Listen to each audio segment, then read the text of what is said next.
All right, let's dive right into this explainer. If you've been anywhere near entertainment news lately, you absolutely know that Christopher Nolan's upcoming project is completely shrouded in massive hype and, well, deep shadows too. Today we're decoding that wild July 2025 teaser trailer for his highly anticipated adaptation of the Odyssey. We're going to establish the immense super serious tone of this project, separate the hard facts from all the cinematic illusions, and figure out exactly how the world's most famous epic is getting the Nolan treatment. Right from the very first second, the teaser doesn't give us, triumphant trumpets. It gives us a ghost. There's this haunting, whispered voiceover that just cuts through the darkness asking, "Tell me what you remember." And man, this single line immediately sets the stage. It tells us we aren't just getting some straightforward, historical sword and sandals epic here. No way. We're stepping into a full-blown cinematic mystery, driven by memory and, quite frankly, the reliability of whoever is telling the story. Section 1. A mythic journey begins. So, to kick off our investigation, we're going to act like detectives for a bit. We really need to meticulously pick apart this teaser to separate the confirmed production facts from those shadowy implications Nolan absolutely loves to tease us with.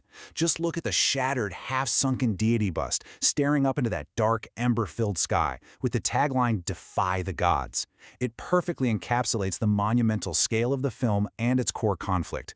We're looking at a story of mere mortals rebelling against divine will, all wrapped up in this somber, basically apocalyptic atmosphere. Make no mistake, this isn't a bright, sunny tour of ancient Greece. It's a desperate, gritty struggle against omnipotent forces. And let me tell you, that struggle comes with a literally monumental price tag, $250 million. Revealing this massive, confirmed budget really cements the reality that this is Christopher Nolan's largest, most epic project to date. Just to put that massive number into perspective for you, he's actually bringing way more resources to this 3,000-year-old poem than he did to bending space and time in Interstellar or recreating the atomic bomb in Oppenheimer. It's wild. Moving on to Section 2, Visuals, Sound, and Scale. Because, if you follow Christopher Nolan's work at all, you know he doesn't just throw money at computers, he spends it on reality. The visual foundation of this film is just staggering. It was shot entirely in IMAX 70mm by his frequent collaborator, the amazing cinematographer Hoyt van Hoytema. Establishing this extreme level of historical realism means that for us, the viewers, the grit and detail will be incredibly immersive on the big screen. What we're seeing in the trailer is a remarkably muted, somber color palette. We're talking brutal grays, deep ocean blues, and those fiery oranges of burning embers. This artistic direction strips away all that shiny, mythical gloss and replaces it with a visceral, totally tangible world. And to capture that gritty realism, Nolan shot over 2 million feet of film. 2 million! He's actually stated in interviews that he wants the actions of the gods to be conveyed through terrifying natural elements, not some cartoonish CGI. So what does that mean? It means utilizing real storms, real crashing waves, and actually putting actors on real ships out there to make the ocean feel vast and genuinely terrifying. It's super tactile, and it's extremely hands-on. You really see that tactile approach when you look at the incredibly detailed profiles of Matt Damon as a rugged, battle-worn Odysseus. Notice the practical ancient Greek armor he's wearing, the intense weathering on his cape, the sheer grit of it all. He literally looks like a man who has just barely survived a grueling 10-year war, which of course is exactly where this story picks up. This historical aesthetic perfectly grounds the whole mythological epic, making Odysseus feel way less like an invincible superhero and much more like an exhausted, highly cunning survivor. But hey, the visuals are only half the experience, right? The trailer uses this masterful whisper-to-thunder dynamic. It brilliantly builds from quiet, ambient ocean sounds in hushed, tense dialogue straight into these massive, ominous brass motifs.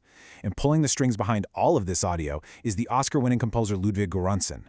The whole sound mix is solemn and incredibly grand, prioritizing this epic spectacle but keeping a deeply haunting undertone that literally rattles your chest as you listen to it. Okay, Section 3. Memory, Family, and Fate. So let's explore how this ancient myth perfectly aligns with Christopher Nolan's famous narrative obsessions. Just listen to this little snippet of dialogue whispered in the trailer. Darkness. Zeus's law smashed to pieces. He won it. This heavily hints at the film's deep exploration of fate. I mean, it's a classic Nolan theme, right?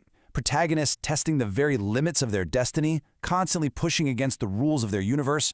And here, Odysseus is quite literally defying the ultimate lawgivers, the gods themselves. We also see this sense of fragmentation in the very way the story is being told. The trailer uses a really tense elliptical editing pattern. We bounce around from the shadows of the Trojan horse on a sandy beach, diving directly into terrifying shipwreck perils, and then cross-cutting to the intense political turmoil of all those greedy suitors invading Odysseus' home in Ithaca. This kind of non-linear storyline implies we might actually be exploring highly unreliable accounts. Just as the teaser asks, who really has a complete story about Odysseus, and honestly, which parts are actually true? Moving right along to Section 4, the cast and characters. To really anchor this huge, sprawling narrative, let's quickly map out the confirmed players in this epic. We've got a powerhouse cast of Hollywood A-listers perfectly matched to their ancient Greek counterparts. Matt Damon takes the lead as the weary tactician Odysseus. Then you have Tom Holland playing his anxious but defiant son, Telemachus. Anne Hathaway steps into the iconic role of the clever, determined Penelope. And finally, Robert Pattinson is confirmed to play Antinous, the menacing chief suitor desperately trying to steal Odysseus' kingdom. Now, the true emotional core of all these legendary characters colliding is beautifully captured in this desperate line from Tom Holland's Telemachus. "I have to find out what happened to my father. When did you last see him?"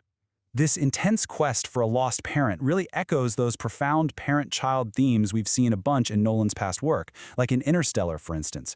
At its heart, beneath all the terrifying monsters and raging storms, this is really just a story about a broken family trying to reunite across an absolutely impossible distance.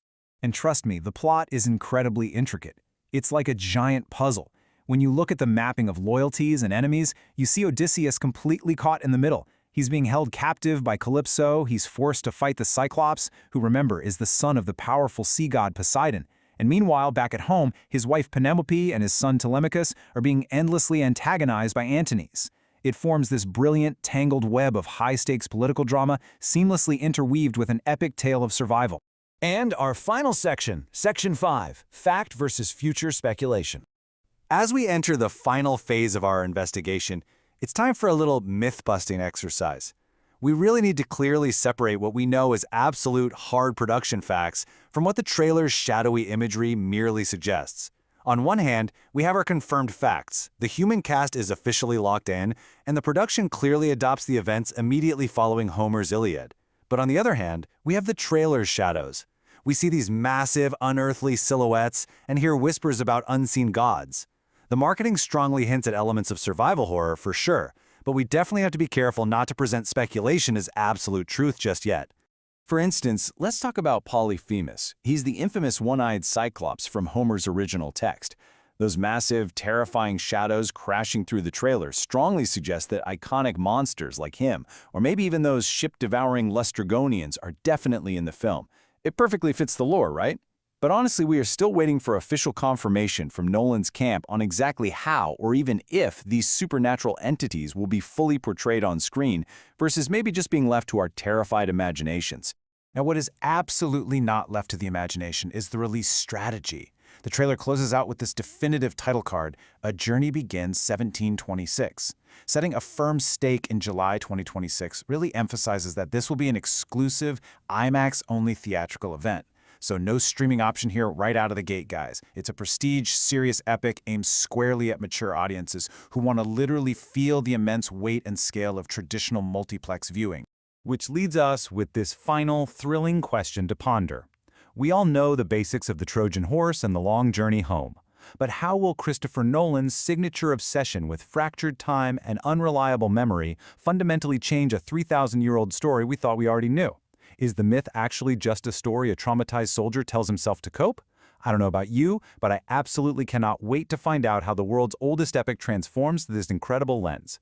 Thanks for joining me on this explainer, and remember, keep questioning what you remember.